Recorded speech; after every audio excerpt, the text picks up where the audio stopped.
Welcome to Breakout, the podcast where we don't talk about change, we talk about the ones who are building it. Today's guest is what I've called the first principal builder. He has been an entrepreneur since he was 15. He won a global innovation awards and now he's trying to fix one of the most messiest market in the world, carbon credits. This is the story about chemistry, climate and calling. Welcome Abhimanyu to Breakout. Let's dive in. Thank you so much. I'm so glad somebody mentioned chemistry for the first time. People keep forgetting that I'm a chemical engineer. So thank you so much for doing that. So, Abhimanyu, welcome to Breakout. And I want to begin with your signature line born at 356.97 ppm. Yeah. What does that mean to you, and how did it become your North Star? Perfect. So there are various apparatus, there are various laboratories that measure the amount of carbon dioxide and greenhouse gases in the atmosphere. So when I was born, it was at the mark that you just mentioned, and today it is getting closer and closer to 450 ppm. And that's one way to calculate and know how much CO2 is there in our atmosphere, which is a direct reflection of the problems of climate change that we face today. So I wanted to let the world know that hey, I was born at 357 ppm. We've already reached closer to 450 ppm. Let's do something now. We have to do something to reduce our temperatures to fight climate change, or else it will become very difficult, not just our generation to survive, but impossible for our coming generations to survive. Definitely. And you founded your first company at 15, right? Not a That's lemonade true. stand, but an actual computer education venture with more than 2000 plus students. What made you believe that you can pull off that off at that stage? Yeah. No, like you, Darshil, I also belong to Gujarat. I was born and brought up in Ahmedabad, then moved to Surat. I had seen all entrepreneurs around me. Number one. And number two, I loved computers. You would always find me with either a PC chip or some computer component in my hand, moving with a screwdriver, opening up PCs. At that time, somehow, some of my relatives had opened up a call center which didn't work out. So we had some form of infrastructure and we had my love for computers. And the other thing that happened is the Right to Education Act was passed in India. So a lot of underprivileged students were looking for alternative forms of education, and my idea was to start a computer coaching class for these students who don't have means to do that. So we started with that. It was completely free of them. I was doing it just for the pure joy of doing it. But suddenly it scaled to 3,200 students, 23 university partnerships. I had the most amazing time of my life early on building that company, IIC. It's great to see that from that age you get experience to work with more than 30 plus universities as well as 3000 plus students. So it's amazing to see that from adulthood you can say you can get so much of experience just by starting as in just as a fun project, right? And you won a gold medal in chemical engineering, but you kept coming back to startup. What about the founder journey speaks about your scientific the way you think? So I got into chemical engineering with the belief that there is a lot of wrong in the environment that needs to be corrected. And once I got into chemical engineering, I figured out that I can't do a lot on the chemical side of stuff. Like hydrogen plus chlorine is still going to be HCl only. But there's a lot I can do on the environmental side of stuff, be it renewable energy or water purification. So the first topic I picked up was water purification. We built out water purifiers. The second topic I picked up was renewable energy, trying to create solar tractors and doing a lot of hybrid rooftop solar projects. So the question you're asking is why entrepreneurship? I see entrepreneurship both a act of creativity as well as innovation. I can be what I want to be and change the world as the way I would love to be. And when you look at the world, there are a lot of problems out there which you can change, which you can mold, which you can actually create amazing products that will change the life of people. So that inspired me. I did try to get into civil services too, with all full disclosure. That didn't happen, and hence I became an entrepreneur. Most of people do try at least once in a life for their civil services, right? And it's good enough to try. It give you a great learning experience as a founder as place to be disciplined or to be knowledgeable for the whole, like knowledgeable for the whole country demographics, their history and all the parts, right? So it Yeah. does help you in the later part of your life, even if you just apply for once and do practice. Heard you were a national chess competitor.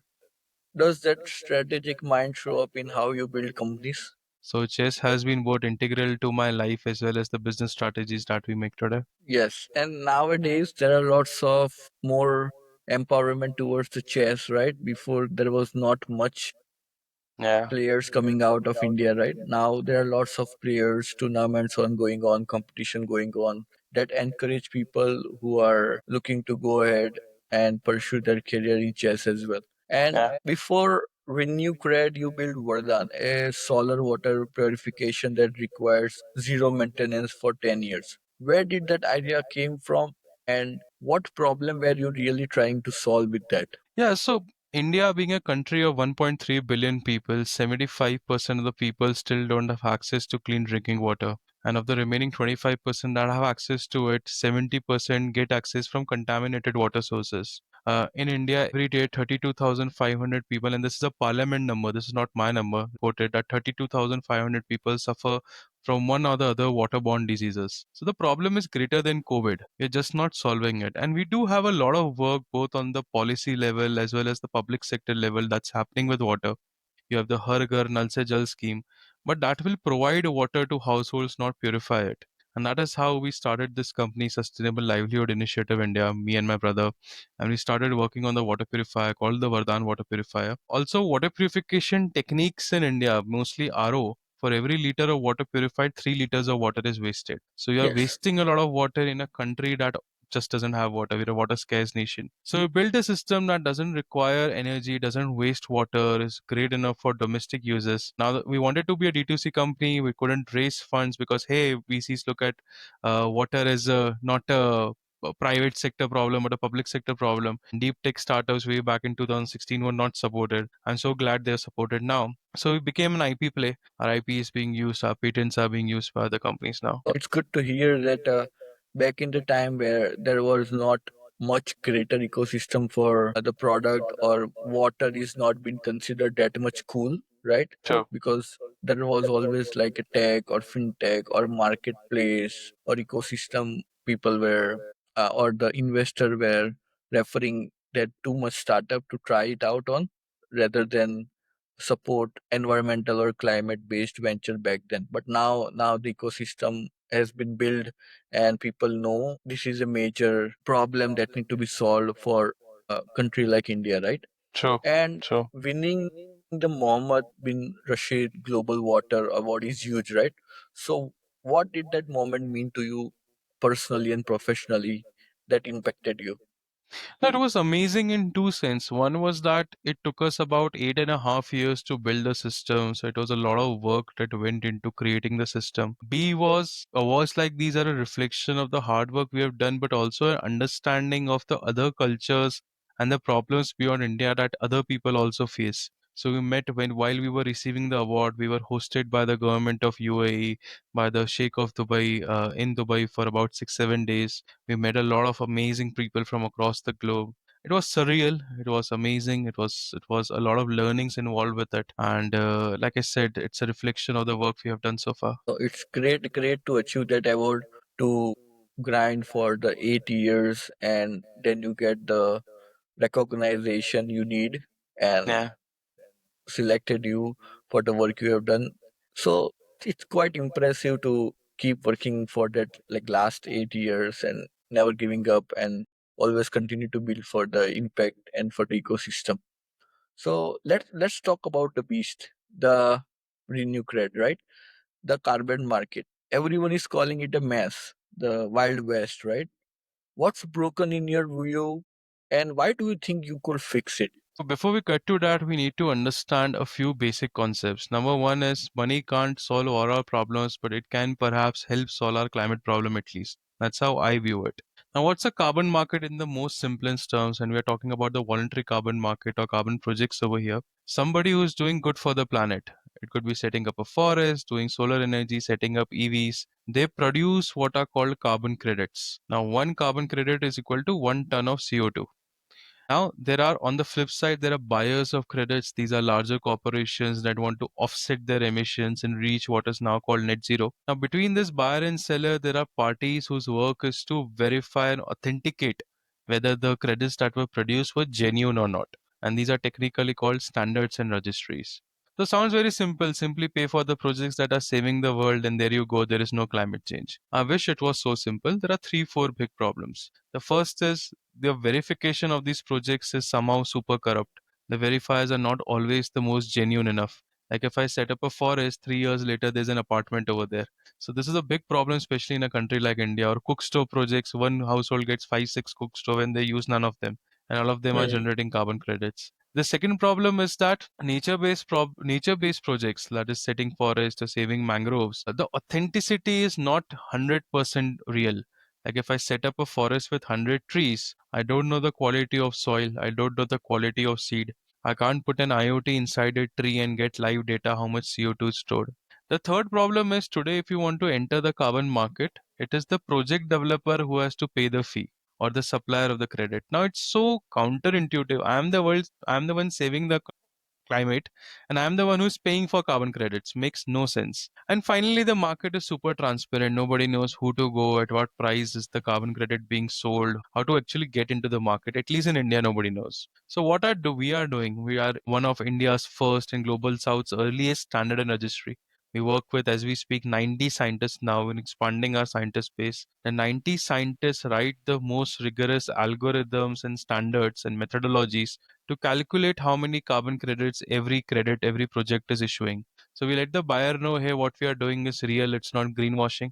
We only work with non-nature based projects. So we do solar energy, EV, pyrolysis based biochar, methane reduction, so that we can get live IoT sensor level data. And again, let the buyer of the carbon credit know all of this is real. It's not getting into greenwashing. And finally, we have created a marketplace. We work with banks. We make the life of both supplier and buyer very easy. So that's how we are solving for climate change, like getting a lot of money into climate positive projects. We call ourselves the Robin Hood of climate change. That's how we do. That's very impressive because, as you have said, that people are misusing the carbon credits, or they don't have sufficient knowledge, or Yeah. when you see after 3 or 5 years for where the forests need to be built or to be planted, right? They have built some commercial project or industrial project on that land, and Yeah. people cannot verify it, right? So it's building a very certified, trust authentic, right, a marketplace for buyer and seller. And let's say if we are explaining to a very 12-year-old people, what does your DMRV platform do, and why it is like a blockchain plus IoT plus ML combo powerful in building DMRV platform? So for a 12-year-old, I would say is, suppose your mom or your dad have set up a factory, but you are at home and you want to understand what your mom or dad is doing, how the factory is performing. We've written a software so that you don't have to go to the company or the industry. You can just sit at your home and visualize how everything is happening, and then also collect and print out reports. So when your mom or dad comes back home, you can tell them, today you didn't do a good job, or you did a good job today and you worked well. That's exactly what DMRV is. So what's a DMRV? We set up IoTs and sensors on solar panels or on EV fleets or on pyrolysis based these biochar machines, and they give live authentic data to our software, and our software can calculate in reality how much carbon was saved and how many carbon credits are to be issued.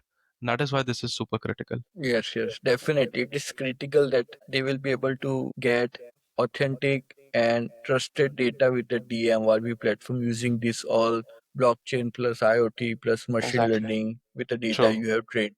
And So, blockchain is so important because now once you have issued the credits, you don't want any kind of a data manipulation to happen. Once that NFT is generated, you don't want somebody to go back and rewrite the data and say, hey, sorry, it was not 1 ton, but it was 2 ton of CO2. We don't want to do all of that. And hence blockchain comes into picture. yes, so they cannot make any changes. What's the real and actual data it Yeah. is, that it will be, it should be And mispresented. further, one more thing we do is all the data in the form of a registry is online and available in public source. So once we're going to issue our first credits from 2nd October Gandhi Jayanti onwards, and all of this data will also be available in public. People can see real data where they are getting the credits, where they are spending it. It also encourage people and give the overview how it has been set up and how they can be also a part of climate change. So you have made a very deliberate choice between tech based offset over nature based ones, right? Because most of the people, they always try the nature based one. Yeah. Walk me through that. Is it about the proof or scalability or something deeper you have thought about making that choice? Two reasons. One is that there is more trust and authenticity in non-nature based or engineered offsets according to us, because you can get real live data. So suppose one of our earliest methodologies is electric vehicle fleets or electric vehicles. Now in our DMRV, you can actually see how many kilometers the vehicle traveled, and then you can get real carbon credits that were issued not just on estimates by looking into a log register and saying, okay, perhaps today the 30-kilometer vehicle must have traveled. That's not happened. So real time data is available. Second, it is becoming far more easier to set up non-nature based projects right now. Earlier they used to be capex heavy, but there is something called rights law that plays out. Now what is rights law? With increase in production, the costs come down in the same ratio. So we saw solar cost in India coming down from 70 rupees watt to 17 rupees watt between 2020. There is a technology called direct air capture that has drastically come down by 12x in just 3 years. So even setting up the project has become easier. At number three, for a country like India, our economic progress will happen through industrialization. It can't always be dependent on the service sector. And that industrialization needs to happen in a climate positive, sustainable way. And that is where again we saw opportunities, especially in supply chain, to get non-nature based engineered projects. So that's the opportunity we are at. So it was about the proof, and that can be scalable over a longer term, which Yeah, can also provide the impact, right? yeah, And your model shifts cost to the buyer instead of the project developer. that's That's true. very rare. And why it is that? Yeah. So, like I said, it goes back to the same problem I said, that if I am a project developer, or if I am a supplier of credits and I am doing a climate positive project, then why should I be the one paying for to get the carbon credit benefit? I have done all the hard work. Number one. Number two, this is not a small fee that the current standards registries charge. This goes anywhere from, in INR terms, 10 lakhs to 50 lakhs. Startups and SMEs in India don't have that capex right now. Number three, and this is the biggest reason, if I'm charging the supplier a money, my incentives would be to produce more carbon credits for them. My incentives would not be to uphold the highest integrity of the market. So, and the real problem is integrity. I want trust, not 1 ton means 1 ton. So, because of these three reasons, we said our customer is the buyer of the credit, not the supplier of the credit. Hence, let's make everything for the buyer, and it made sense to charge the buyer. It's impressive that changing from the instead of the seller taking the chunk from the buyer, so it makes a significant Yeah, trust between the parties that are yeah, willing to make an impact, right? that's And true. you got into Google AI for startup and ACT grants, which have Yeah, supported you early stages, right? yeah. And how did that validation shift the strategy for RenewCred? There were a lot of mentors also that help us with some critical components. The ACT grant, again, ACT focuses on four functional areas, and one of them happens to be environment and climate.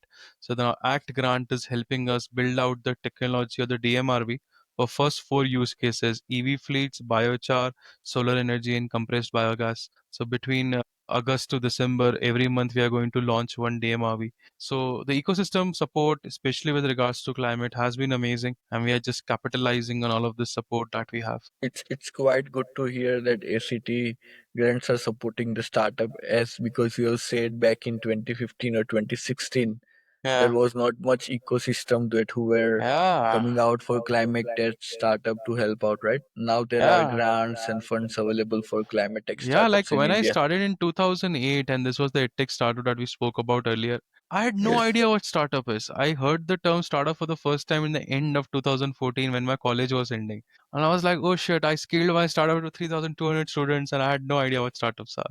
So yeah, it's amazing how the ecosystem has changed, especially in the after the coming of Startup India schemes and in the last 5, 6. So now people know this lingos, and they know the details, and they know what is happening in India with the help Yeah, of social media and the initiatives that is coming from the government as well as the private players that very are true. looking to invest in India. Yeah. Funding is always a question, right? So can you walk us through that? RenewCred has raised till date, or how are you thinking to deploy the capital in the upcoming phase to launch the Yeah. product? So for us, there are three important streams that we need to focus on from a business point of view. I'm being very candid right now. The first is creating those scientific algorithms that are called methodologies and standards, and we work with a lot of scientists over there. The second is creating the technology behind it. It's not DMR per se that we create, but the dashboards and allowing the buyers and sellers to see how the credits are performing, which are integrated into third-party DMRV tools. We call the dashboard Sum Zero. We also have a marketplace by the name of AbsorbX. And our third technology tool is the RenewCred Science Community. So you can think of it like LinkedIn for scientists. We realize that one of the problems in India is that scientists don't collaborate with one another. And I have this thesis that the last time scientists collaborated was World War II. After that, they have stopped collaborating at all. And that is why you don't see a lot of positive innovations happening. Especially with PhD holders, they feel that we have done a PhD, but I don't know where my PhD will be used. So we're trying to fill all of that vacuum through RenewCred. That's RenewCred Science Community, which houses at renewcred.science. So anybody, if you are hearing this podcast and you're a scientist, please feel free to join renewcred.science. And the third thing we do is, as a company, that we have to do is go out there and speak about whatever we are doing. So writing white papers and policy papers and attending events, which is called GTM, go to market strategy. So these are three, and obviously hiring. You need to have great people to create great products, to create great impact.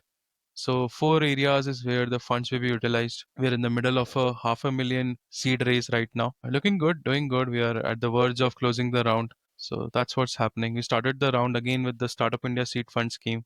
We received a CCD for the full amount of 50 lakhs from them. And then my friends at Build 3 Startup Studio were the second one to come in, and now other investors have joined the party. So yeah, that's how it is. We also wish that you go for a longer run and create a much more impact, not only for the India but for the globe as well. And Oh, it's good to hear that you have built a network of around more than 250 scientists, because I have never heard that there is a community for scientists, right? Because I yeah, think community does do play a very significant role in yeah, designing or helping out or guidance. As I was said that in early stage I was quite alone figuring out all the stuff I want to build, right?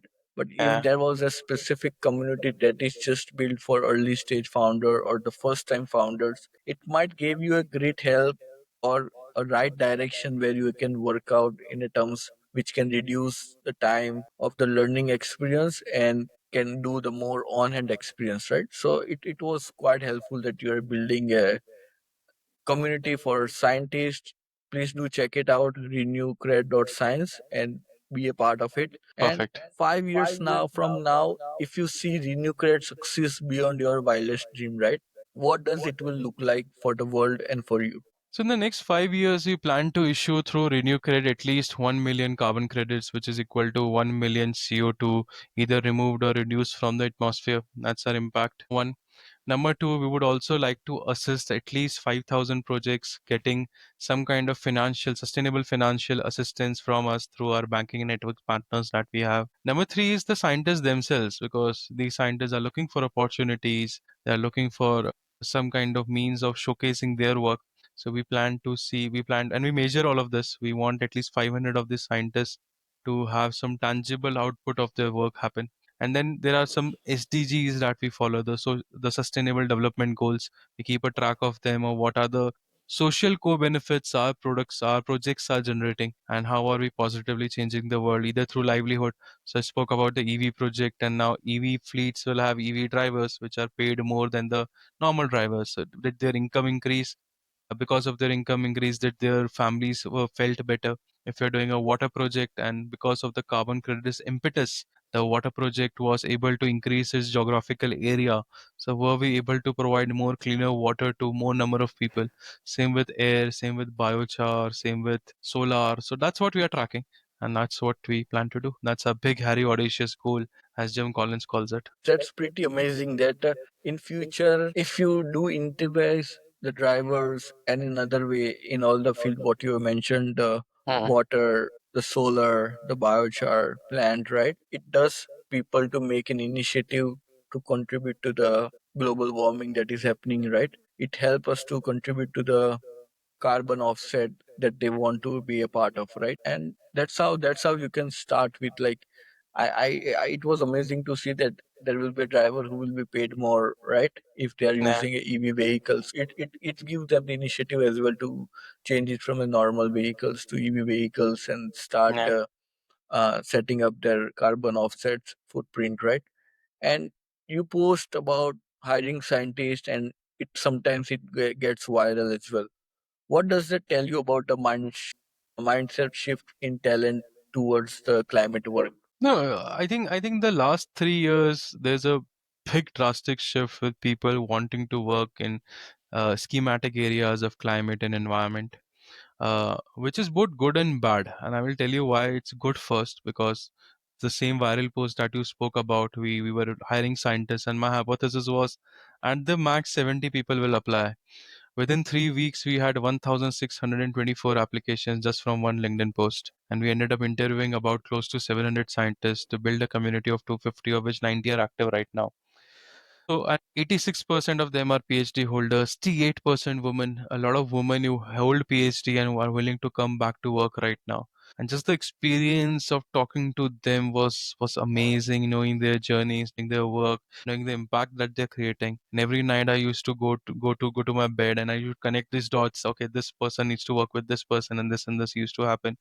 Even at RenewCred.science community, we post a lot of job opportunities outside RenewCred. We do a lot of free courses. We ask every scientist every time there's some done some work to showcase it. And that's been slow right now, to be honest, but we're trying to improve on that. So that's been the journey. The flip side, the negative side of it, which I was talking about, is that climate change has become like a catch-all for everybody who thinks they are activists in some sense. Like everybody wants to get in climate because it just sounds sexy, and that's not the reality, to be honest. Even if, and especially if you want to capture wealth while doing good for the people, you need to hustle it out, you need to have a passion for it, but you also need to have at least rudimentary understanding of what climate change even is in the first place. So there's a lot of noise also, but it's good to have a lot of good people also. You just have to filter that noise. That's the work of a CEO at the end of the day. True, true, very true. What you mentioned that I like you have already interviewed like more than 600, 1,600. You already got the application, interviewed 700 people, then Yeah. build a community of more than 250 people. Out of that, 90 are still active. That's very quite true that people need to have a basic understanding about the climate change and the climate thing what you are building. Like you have said that there are not trusted resources in the system, right? That Hmm. they might misuse for it. So people do want to sound sexy for the climate change, but they need to have a proper knowledge and Yeah. guidance before starting Yeah. to make a contribute or impact into that, right? Yeah, I would So quickly it's add that always great. 90 are kind of community is always great. You never know how serendipity works. Two scientists come together and do some amazing stuff. So we are creating startups within our own startups. So yeah. Definitely. I think you also operate from a venture studio model called Build 3, right? I think in Goa I have searched about that. So Yeah. what mistake does early climate founders make again and again? So I have a very amazing relationship with the folks at Build 3. The company was set up by my close friend Varun, who is himself a serial founder, 91 Springboard being one of his companies. So I was with Build 3. I was setting up their impact accelerator for some time, and then the Build 3 impact accelerator ended up funding our company. So that's how it happened. We don't right now work out of Build 3 because they are in Goa and we are a remote company. I work out of Bangalore and other folks work out of from other parts of the nation. But early stage startups or early stage ventures is not as much about idea as it is as much about the founders coming together. Any early stage company requires at least six skills, and that's my understanding. That is product, technology, sales, marketing, finance, and operations. And if within the founder or within the founding team you have these skills, then the journey or path becomes far more easier. And what happens, especially this is a phenomena I've seen in India, that a product founder falls in love with a product founder and they end up setting a company and then no have no idea what operations and finance are. So having those complementary skills is very important if you want to scale up. And once you have, obviously ideas will change, pivots will happen, funding may or may not come. You might be bootstrapped. India's two most successful startups, Zoho and Zerodha, both are bootstrapped. So you might end up being bootstrapped. Funding is not a function of impact. It's just it helps you scale faster. Funding is not a metric that startup founders should focus on. Metric is what is the impact that they're creating. That's been the learning from Build 3. You just said that funding should be a part of building your startup, not just you rely on just funding only. So I think just focusing on the funding doesn't play a great role because there are lots of bootstrap startup also coming out in the system, right? So it's great to hear that it shows people should also focus building from the bootstrap. If ever they needed the funding, then it's the right time to go to the angels or the VC. And you 100%. started 7 ventures, right? What's keep pulling you back to the 0 to 1 grind? This creative drive of changing the world for the better. Like I mentioned earlier, also, and there is so much out there to go out there and change and improve and make it a better world that all of us can live in. And I just doing that. I enjoy the -1 to 0 and then 1 to 0 to 10 journeys. I might not be an expert in the 10 to 100 journey, with in all honesty. I keep my mind is always full of ideas that are out there to be painted, and I just look at entrepreneurship as art rather than anything else. Still started like more than 3 ventures. You have experience going from 0 to 1 in a quick way possible, in efficient way, building out a prototype. So it's great learning experience as well for the first time founders as well to learn from you who already built venture from the age of 15, right? So it's impressive. So what's one belief you still have about climate, tech, or market? The most people in your space you still disagree with. I see a lot of pessimism, a lot of negativity when it comes to dialogues about climate that, hey, the world is not going to last, we're going to breach the 1.5 degree or the 2 degree mark, everything is screwed up. I'm not a pessimist. I'm highly optimistic. I think every time humankind has faced at any kind of problem, we have figured out a solution. There is a climate adaptation and there is climate mitigation. We are both adapting and mitigating it. It's just a function of time and resilience and perseverance that we figured out technologies that can actually reverse climate change. And we do have some proof. Direct air capture, where we're sucking out CO2 from atmosphere, putting in depths of Earth. CCUS also works on similar phenomena, or something like biochar, which removes carbon and puts it in soil. So it's all about resilience, perseverance, and that's where opportunities also lie. And that's where a lot of both impact and wealth can be captured as a founder. That's what I do. That's what I believe in. Oh, I am an optimist person as well because I always think that if there is a scientist or the researchers do help to figure out how to deal to bring out new initiatives and to figure out stuff. So even in the before, like if you see a century before, right?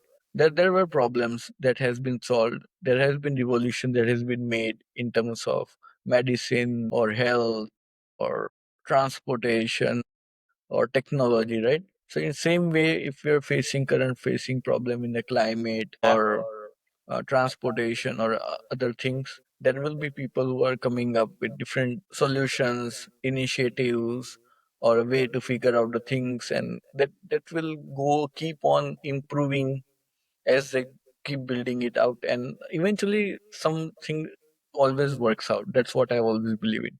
And Absolutely. last one question: if someone is watching this and wants to support RenewCred or connect with your mission, what will be the best step and how they can get involved? Perfect. So I'm on LinkedIn by Abhimanyu Rathi, RenewCred, LinkedIn/in/slash Abhimanyu Rathi. You can reach out to me via email ar@renewcred.com. So these two work the best for me. I reply to all the emails and LinkedIn messages. If you're doing a climate positive project, if you just want to bounce off ideas around climate change or environment, or just want to have a coffee, I stay in Bangalore, just ping me up. I would love to chat, love to mentor. I continue mentoring a lot of startups also. So happy to do all of that. Happy to associate in any way possible. And And Abhimanyu, this was not just an podcast, it was a masterclass, not just for the climate, but with the clarity you are bringing with the climate tech founders, right? Thank you for keeping it very raw and real. So, to keep everyone watching, now you know what 356.97 ppm means. It's just not a number, it's a mission. So, if you're building for impact, follow Breakout. And if you're not comfortable yet, you're not growing fast enough. So I'm Darshil Khunt. This is Breakout. See you next time. Thank you so much, Abhimanyu Rathi, to thank you, having Darshil. you on the show. Thank you so much.